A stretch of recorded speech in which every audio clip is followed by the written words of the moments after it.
Oi gente, tudo bem? Eu sou a Tuane Dias e o vídeo de hoje será a resenha de um anime muito famoso, mas que eu, só fui ver recentemente, que se chama Boku Dake ga Inaimachi. Nome esse que significa a cidade onde apenas eu não existo. Como faz um bocado de tempo que esse anime foi lançado, eu vou fazer essa resenha com spoilers, tá galera? Até porque, pelo que eu percebi, só eu que demorei pra ver ele mesmo. Muita gente acompanhou ele, inclusive na época de lançamento ali vendo semanalmente. Então se você é meio que como eu aí que demorou pra ver o anime, que ainda não viu, para esse vídeo, vai assistir o anime depois, você volta aqui pra assistir a resenha, beleza? Pra você não ter nenhuma surpresa e ficar sabendo de nada adiantado, ok? Muito bem, esse anime conta a história de Fujinuma Satoru, um rapaz de 29 anos que leva uma vida bem tediosa, bem pacata, onde ele sente que nada do que ele faz dá muito certo, nem mesmo o mangá que ele escreve tem a chance de fazer sucesso. No entanto, em contraste com essa vida sem emoção que ele leva, Fujinuma tem um poder misterioso, que é a habilidade de voltar no tempo, algo que ele chama de reviver. Essa habilidade acaba se mostrando bem útil para ele, já que possibilita que ele salve muitas vidas de sofrerem acidentes ou até mesmo salvá-las da morte, ainda que ele não tenha controle sobre como e quando essa habilidade vai acontecer. A história começa a pegar no tranco já no primeiro episódio, quando a gente já dá de cara com uma situação tensa pra caramba. Ao reconhecer um sequestrador e assassino do passado, a mãe do protagonista, Sachiko, acaba sendo morta por esse mesmo criminoso na casa de Satoru, já que o criminoso percebe que ela contaria para o seu filho sua identidade. E bem, pra piorar tudo de vez, ela não só não tem tempo de contar pro filho, como a coitada acaba sendo acusado de assassiná-la, já que ele foi pego na cena do crime por uma testemunha. A partir daí, a história dá um salto enorme no tempo, de exatos 18 anos no passado, onde Fujinuma se vê uma criança de 10 anos novamente. Ele então entende que o propósito de ele ter voltado tantos anos era porque ele teria que evitar o assassinato de seus amigos nessa época, porque através disso, ele também evitaria o assassinato de sua mãe no futuro.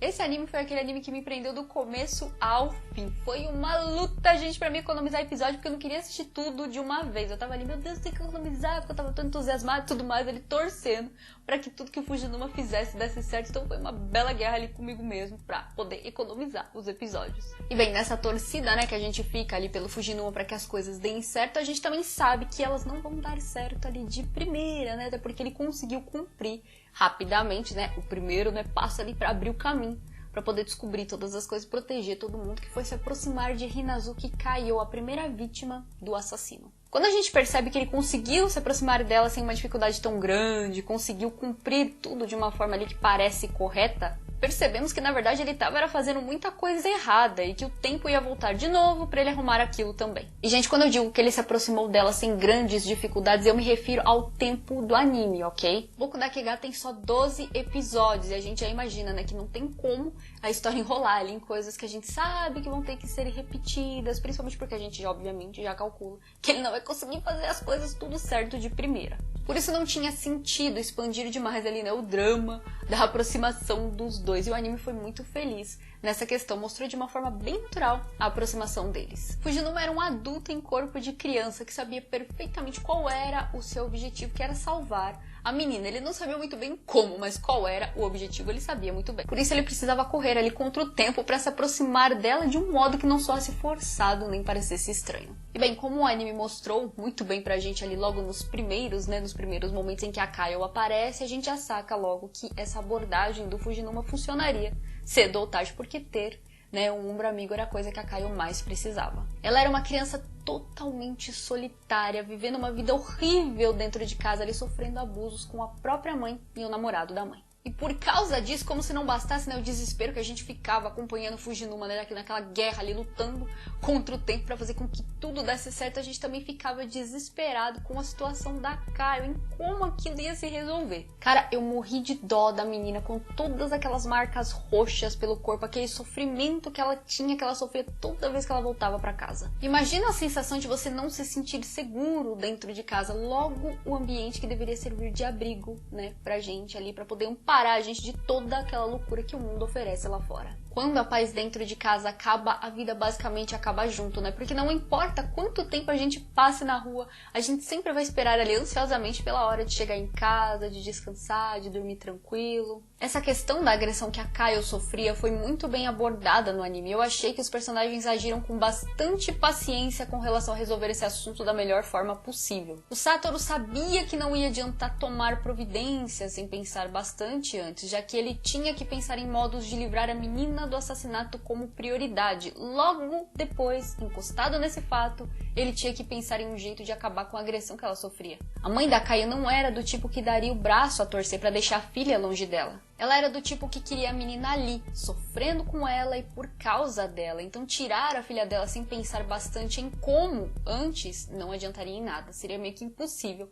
ou acabaria resultando em algo desagradável. Com o anime abordando, né, toda essa tentativa do Fujinuma de fazer com que as coisas dessem certo, voltando ali repetidamente no passado, a gente pode perceber nele um personagem super bacana e muito humano também. Eu particularmente acho ele um personagem muito fácil de se apegar, até porque a gente acaba se vendo, né, de uma certa forma nas atitudes que ele toma. A determinação dele era algo muito interessante, que deu bastante ritmo para a história, e mesmo que a gente conheça a vida do Fujinuma antes de ele ter voltado no tempo, né, com o fato de que era possível perceber que ele sofria ali um bocado com a falta de ânimo para tomar as atitudes que pudessem mudar a vida dele mesmo. Com tudo isso, a gente pode perceber que ele conseguia sim tomar atitudes diretas e bem pensadas, sem se atropelar com elas. Ele fez sim coisas erradas quando tentou ali, né, arrumar tudo pela primeira vez, mas nenhuma dessas coisas vieram ali como consequência de uma atitude com falta, né, feita com má vontade ou consequências ali de falta de altruísmo por parte dele. Ele é um personagem bem amável que coloca o bem-estar dos outros ali acima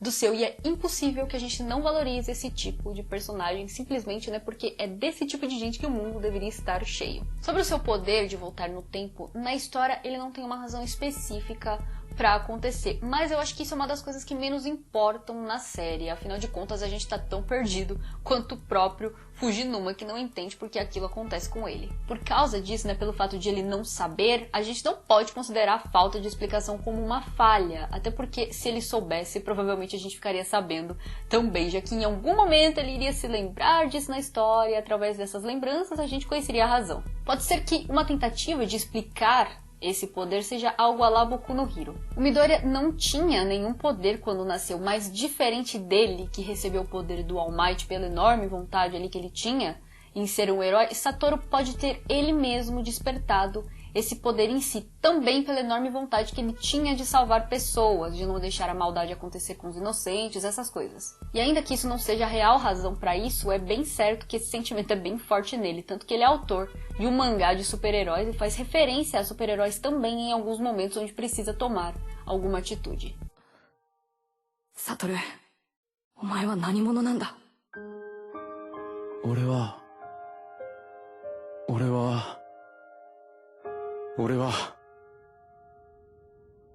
正義の味方。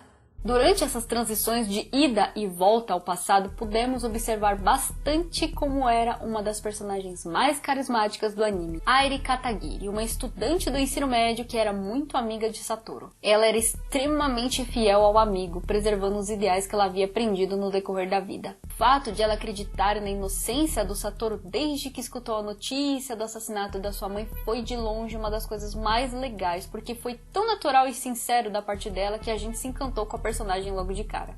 Outra personagem que se destacou ali muito na história, muito mesmo, foi a mãe dele, a senhora Fujinuma Sachiko. A confiança que ela tinha no Satoru era linda de ver, e às vezes em que ela peitava o pessoal para comprar a briga do filho e proteger a Kaio eram momentos que enchiam a gente de esperança de que tudo podia dar certo e que o Satoru não estava sozinho.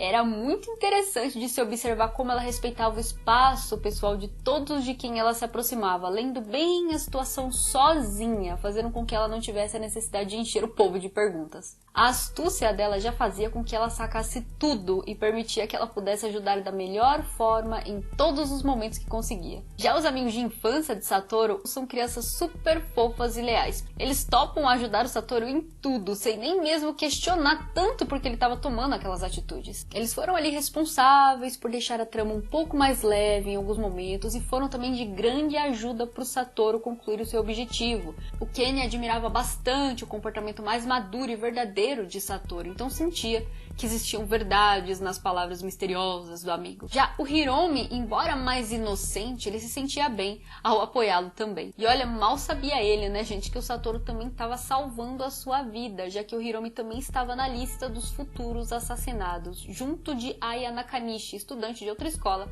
que graças às mudanças no tempo de Satoru e a aproximação de Kazu, também pôde ser salva. Com relação ao assassino, gente, eu vou confessar que assim que eu bati o olho no Yashiro, eu falei, é esse cara aí, olha, Satoru não confia nele, que é esse cara aí. Mas como a história tinha que fluir, era óbvio que todo mundo confiaria cegamente ali no professor, né, que usou uma máscara de bom moço muito bem pensada, por sinal. Para os personagens que estavam ali em volta, era realmente muito difícil desconfiar do Yashiro, simplesmente porque ele sempre se prontificava em ajudar e aconselhar os meninos em qualquer coisa. Claro que foi sem querer querendo ali, né, que ele ajudou, óbvio, né, porque foi graças à influência do Satoru ali que ele acabou se vendo sem saída e não teve outra escolha a não ser ajudar também. Aquela cena do carro, onde o Satoru e a mãe pegaram carona ali com o professor e viram a quantidade de pirulitos, né, que ele guardava no carro, foi a mais reveladora ali para quem ainda estava com dúvidas, já que, obviamente, né, gente, a explicação daquilo era que ele possivelmente usava os doces para atrair crianças. A motivação que ele teve para cometer os assassinatos não ficou tão bem explicada assim no anime. Pelo que eu pesquisei, no mangá essa explicação parece fazer mais sentido, mas na minha opinião isso meio que indifere na história, não me incomodou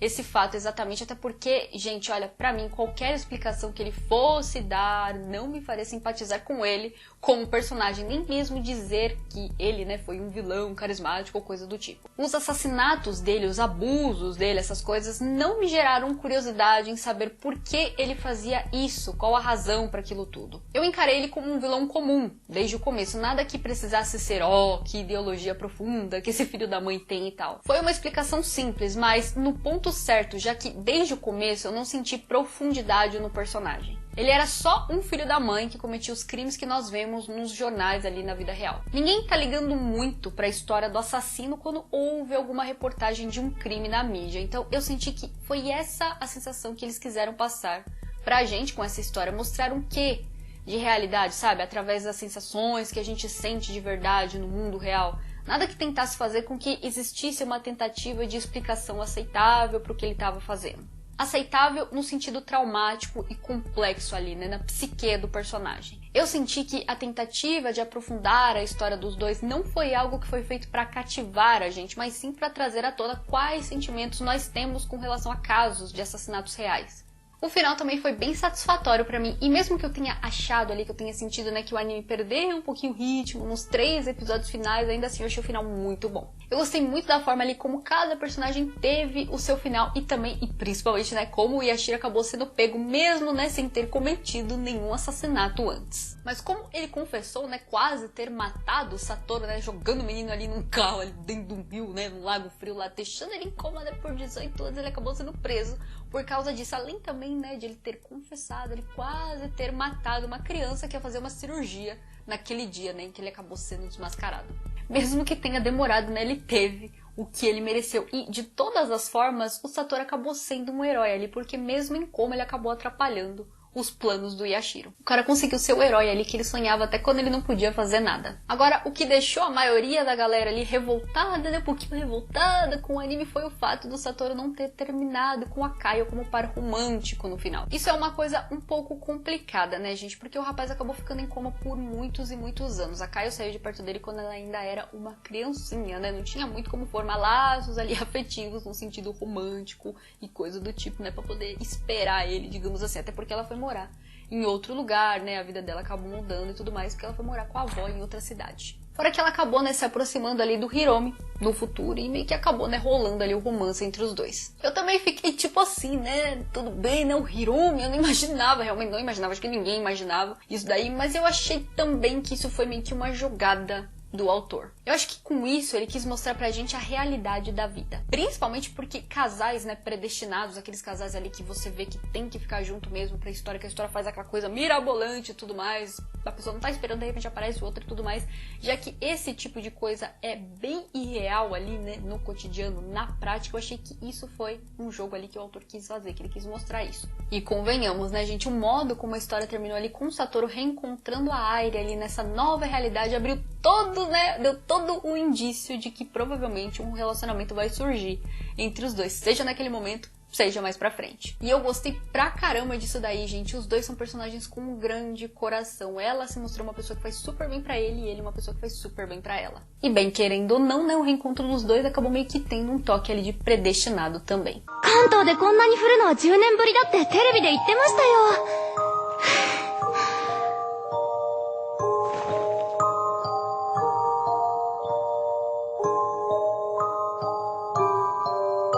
一緒に雪宿りしてもいいですか?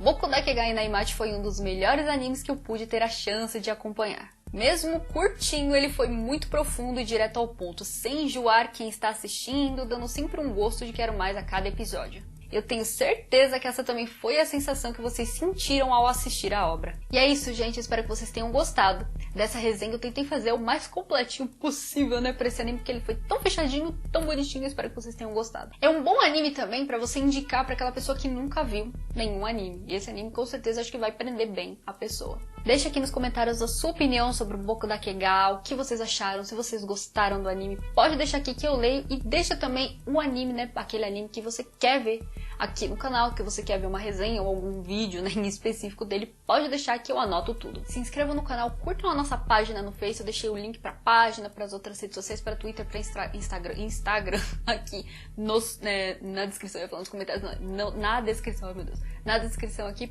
pode abrir ali a descrição que tá tudo direitinho, o link pra todas elas. Você clica, você já vai pra cada uma certinho. Se inscrevam no canal, ativem o sininho da notificação pra vocês ficarem por dentro ali cada vez que eu for soltar algum vídeo. E também me sigam em todas as redes sociais, eu deixei o link pra todas elas aqui na descrição. Tá tudo certinho, curtam nossa página no Face, o link também tá na descrição. E é isso, gente, eu vou ficando por aqui, tá? Até o nosso próximo encontro. Tchau, tchau!